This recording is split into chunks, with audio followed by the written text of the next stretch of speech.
ওনার problem hiatus hernia, right? তো কিছুটা like আমাদের abdominal cavity, this is abdominal cavity.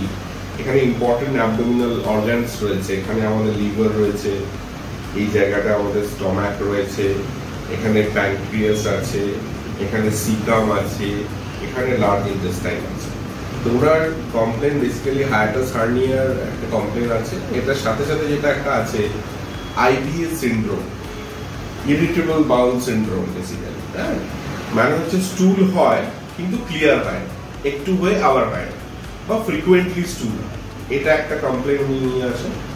Next একটা কমপ্লেন যেটা উনি আমাদের কাছে নিয়ে আসেন সেটা হলো যে ওনার গ্যাস্ট্রাইটিস ইস্যু আছে, খাওয়ার ঠিকমতো ডাইজেস্ট হয়। তো এটার জন্য ওনার মেডিকেশন চলছে, প্রচুর মেডিকেশন খেয়েওছেন, প্লাস উনি এই ধরনের ট্রিটমেন্টে কতটা হেল্প পাওয়া যায় সেই জন্য